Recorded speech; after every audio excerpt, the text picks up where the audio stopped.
I took the job because I needed the money. Simple as that. $200 for 6 hours on a Saturday night, watching two kids who would be asleep by 9. Emily and Lucas, 7 and 5.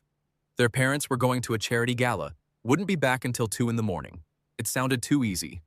It was. Mrs. Caldwell showed me around. Master bedroom, kids' room, kitchen, basement. "The basement door stays locked," she said, not making eye contact. "There's nothing down there, just old boxes.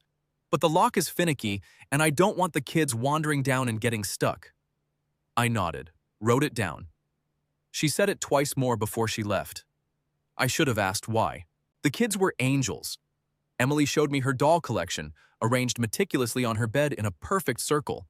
Lucas wanted me to read him a story about a rabbit who got lost in the woods. I read it twice. They were in bed by 8:30, just as promised. I settled onto the couch with my textbook and a cup of tea.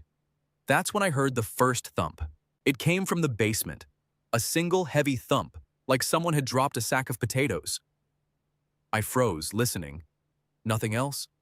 Just the hum of the refrigerator and the occasional creak of an old house settling. I told myself it was the furnace. Old houses make noise, that's what I told myself. But the thing is, the Caldwells had electric heating. There was no furnace. At 10 o'clock, I went to check on the kids. Emily was asleep, her dolls still arranged in that perfect circle on her bed. Lucas was lying on his side, facing the wall. I noticed his lips were moving. I leaned closer, thinking he was talking in his sleep. He wasn't. He was counting, under his breath. 1, 2, 3. He got to 12 before I quietly closed the door. I called my boyfriend around 11, whispering because I didn't want to wake the kids. I told him about the thump, about Lucas counting in his sleep. He laughed. He thought I was being dramatic. "Old houses," he said. "Kids have weird dreams." He told me to relax, watch TV, eat their snacks. He didn't understand. The air in that house felt thick, like breathing underwater. I hung up and turned on the TV, volume low, midnight. The TV went static. No warning, no fade. Just black and white snow and a sound like 1,000 angry bees. I reached for the remote, and in the sudden silence after I turned it off, I heard it. Footsteps, coming up the basement stairs. Slow, heavy, deliberate. The basement door handle turned. Click. The lock held. But something on the other side leaned against the door, and I could hear it breathing. I grabbed my phone and ran to the kids' room. Emily was sitting up in bed, wide awake. Her dolls were no longer on her bed. They were arranged on the floor, all facing the door. "They're waiting for her," Emily said. "She comes out when the TV goes quiet." I asked who. Emily looked at me with eyes that didn't belong to a 7-year-old. "The woman who lives under the house. She used to be the babysitter, a long time ago." I wanted to run. Every instinct screamed at me to grab the kids and get out of that house. But when I tried the front door, the lock wouldn't budge. The deadbolt was jammed. The windows were painted shut. The landline was dead. And my phone? My phone had no signal, not 0 bars. The signal icon was gone, replaced by a black rectangle. I threw the phone on the couch, and that's when I heard it. A child's whisper, coming from the basement door. "Claire?" I don't know what came over me. Curiosity, maybe. Or the terrible certainty that if I didn't face it, it would follow me home. I unlocked the basement door. The stairs descended into absolute blackness. The air that rose up was cold and damp and smelled like wet earth. I took one step down. The door slammed shut behind me, plunging me into darkness so complete I couldn't see my own hand. And somewhere below, something laughed. I fell, I don't know how many steps. I landed hard on concrete, my phone skittering away.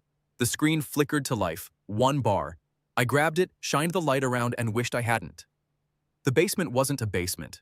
It was a room, a bedroom, with a bed, a dresser, a child's drawings on the wall, and in the corner, a woman sat in a rocking chair.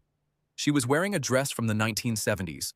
Her hair covered her face. She was rocking slowly, and she was humming a lullaby. "I was their babysitter too," she said.